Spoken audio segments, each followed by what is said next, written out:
Thank you, Shira. It's a privilege to be here celebrating the best and brightest in broadcasting.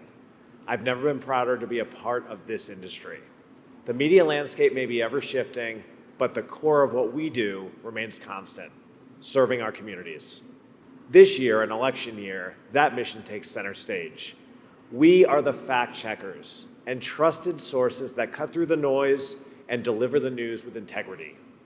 We are the platform for critical conversations, the stage for diverse voices, and the bridge that connects communities across geographic and ideological divides. This unwavering dedication to serving our audiences is what truly sets us apart. We take this responsibility seriously, constantly adapting to deliver the most critical content to our communities who rely on us. With the NAB Hall of Fame, we honor those who embody that dedication, the pioneers who have paved the way, and the icons who continue to inspire us. The inductees are the programs, voices, and personalities that have shaped broadcast history. They represent the essence of what we do. Let's now begin with the Radio Hall of Fame inductee. Joining us to present this prestigious award is NAB Radio Board Chair, Executive Vice President of Cumulus Media, and President of Westwood One, Colin Jones.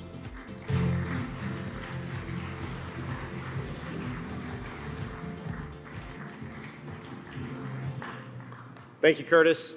Today we celebrate a true legend in the world of broadcasting, a man whose voice has graced our airwaves for more than 5 decades. Picture a hot summer night. You're cruising down the street with your windows down, your radio is tuned to your favorite station, and your favorite music creates the perfect soundtrack to your evening. Then a smooth, soulful voice cuts through the air and you can't help but smile. It's Donnie Simpson, welcoming you into his world, a world of funky beats, incredible artists, and pure, unadulterated joy. For decades, Donnie Simpson has been more than just a voice on the radio. He's been the soundtrack to our lives. He's championed rising stars and introduced us to legends, all while weaving his own magic into the airwaves. But don't take my word for it. Let's hear from a friend who's on the strip right out in front of the Bellagio. Hey folks, I am humbled to be paying homage, if you will, to my good friend of 40 plus years, Donnie Simpson, indeed a legend. You know, Donnie Simpson came to Washington, D.C. as a wonderkin, if you will, having had a radio show at age 15 in Detroit in his mom's musical shop, and he took Washington, D.C. by storm. His music programming skills, second to none. So many of his fans have talked about how they thanked him for broadening their musical appreciation from the likes of Elton John, David Bowie, Madonna, to Aretha Franklin, Smokey Robinson, and yes, my namesake, James Brown. But the thing that I want to say most about Donnie, he's the genuine article. Coursing through his veins is the DNA element of genuineness. He's never met anybody who's been a stranger, and that I appreciate the most about him. Donnie, congratulations. You're very deserving. A 55-year career of excellence at the top, and it continues. You are indeed a Hall of Famer. God bless you, sir. Thanks, JB. Donnie's leadership and vision transformed stations like WKYS-FM in Washington, D.C., achieving record-breaking ratings and earning him national recognition. He also graced our television screens on shows like Video Soul and movies like Crush Groove. With every word and every song selection, Donnie Simpson has reminded us of the power of music to connect and inspire. His passion for radio and music, a passion that's resonated with generations of listeners, has also earned him countless accolades. And tonight, we're thrilled to add NAB Hall of Fame inductee to that list. Let's take a look and a listen.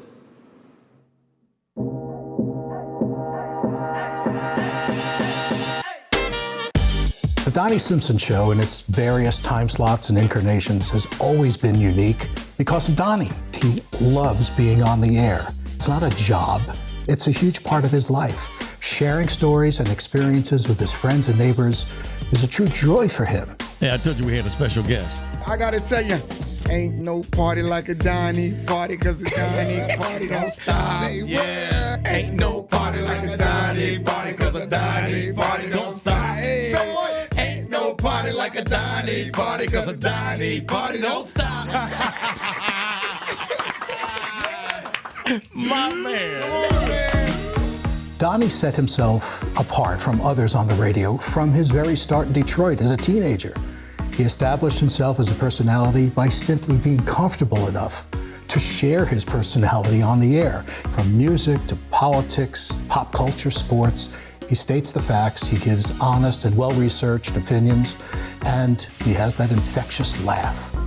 I got my boy on the phone this morning, Chris Rock. What's up? Up, Donnie? I'm looking forward to the new movie. Ah, man, it's just for you, Donnie. It's just for me. How do you motivate people to get out and vote? I mean, that's always an issue with minority voters, isn't it? It's a problem for voters who are struggling to get by day to day. Folks who are having a tougher time are less likely to focus on politics. Janet Jackson's on the line. Good morning, Janet. Hi, Donnie. How are you? I'm doing good, baby. How are you? I'm well, thank you. The new CD is available in stores today. I know Justin Timberlake holds the #1 position right now, but we suspect that will change come next week. Oh, you do? Well, I do. Absolutely. Janet's back on the block. There's a big leap from being popular to being famous. BET and Video Soul's exposure catapulted Donnie from a radio star in both Detroit and DC to worldwide fame.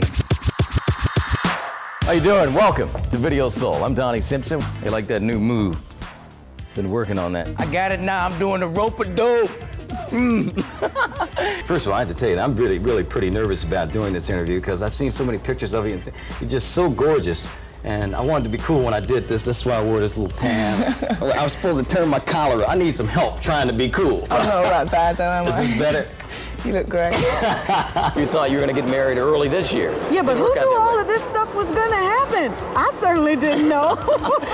But why haven't you? I mean, surely you have a weekend or something you can do. But or do who you wants to?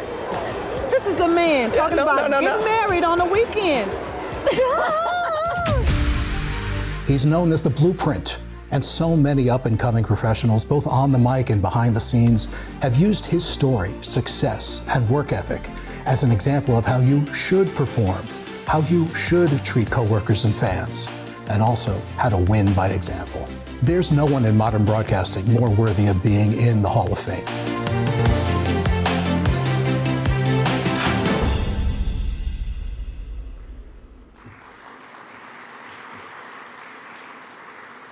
Ladies and gentlemen, please welcome the one and only Donnie Simpson.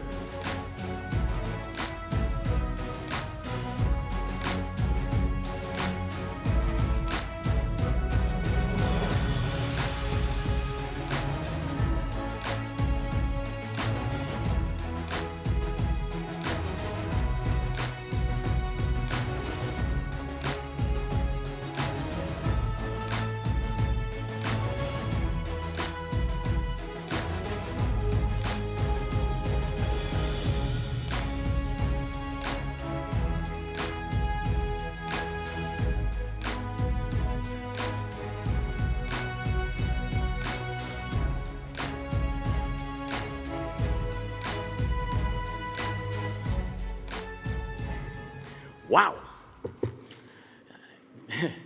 Hope y'all can't see these tears in my eyes. This is just unbelievable. What a nice presentation. Thank you so much for that. I hadn't seen it, so I'm in the back with tears in my eyes like, wow, they're talking about me? You know, it's just amazing to me. I just have so many people that I want to thank. I want to thank, first of all, God for making this possible for me. For God to have given me the parents that he gave me, to give me the wife that he gave me, and she's backstage. My wife of 50 years now. Yeah, 50 years. Pam is her name, and you know, I got to tell you the coolest thing, all the stuff that happens in your life and a career and all that, the coolest thing in life to me is to see my high school sweetheart now in the role of grandmother. You know, that I've seen that much of her life is just so cool to me, and she's so good at it, you know? So anyway, I just wanted to acknowledge her because it wouldn't be a very nice flight home without doing that. You learn some things after 50 years. I want to thank my mom. My mom was just so special. I just lost her back in October at the age of 93, and she had the record shop that you saw that they spoke about in the piece. And, that's where it all started for me. At the age of 12, she opened that record shop. And there I just had a love of music. It was just all around me. And one day she had a local DJ come out and do his show from there. He did his broadcast there. And he let me come in to do the specials. We got the Temptations' greatest hits on sale for $2.99 for the next 2 hours or whatever. And people used to always come in the record shop and go, God, you sound just like a DJ. You ought to be a DJ. It was in one ear, out the other. I wanted to be a Baptist minister, if you can believe that, yeah. Somewhere along the line, George Clinton turned me out, but here I am. That day, when I saw him do his broadcast, and he's sitting there, and he's got his headphones on, and he's grooving with the music, and I was like, man, that's what I want to do right there. I was 15 years old, and in the next 3 months, I was on the air doing it, And so I thank God again for that, to have an opportunity like that at such an early age, at 15 years old, in a major market. Detroit was the 5th largest market in the country at the time. My mom used to take me to work. I worked 8 to midnight, and I couldn't do my whole show live because I couldn't work past 10:30. So after school, she'd have to take me down to the radio station, record the last hour and a half of my show, go home, do homework, have dinner, go back, do the show live from 8 to 10:30 and put on a tape and go. So it's just been an amazing ride for me. I want to thank so many people who lived on the right-hand side of the radio dial for so many years that weren't recognized. And I just want to thank them because I come in on their shoulders. People like Frankie Crocker, the legendary Frankie Crocker out of New York. Shelley the Playboy out of Birmingham, Alabama. I have to acknowledge 2 guys that in radio who were so instrumental to me, Ken Bell and Ernie D. They were legendary DJs in Detroit, legendary to me. Ken Bell used to sneak me into the radio station, let me make tapes, and would critique them the next morning and all of that, And to this day, it's like one of my producers one day said, why do you always let people in when it's so distracting? I said, because somebody let me in, Really. That's right. That's right. It's distracting, but you never know what might happen.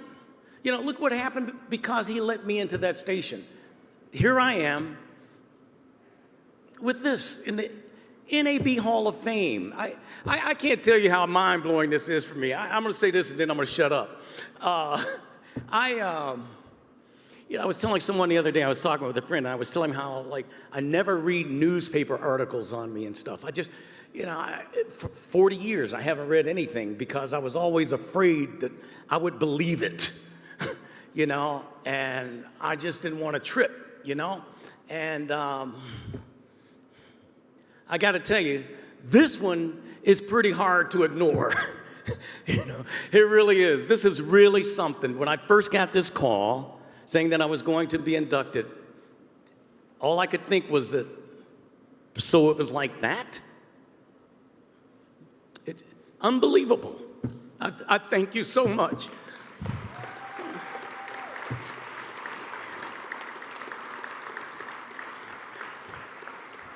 Every award I ever got, I sent home to my mom. I can't do that anymore. I'm taking this one home with me. But she's here with me. She sees it. Ain't it something, Mama? Ain't it something? Man, I love y'all so much. Thank you. God bless you. Thank you.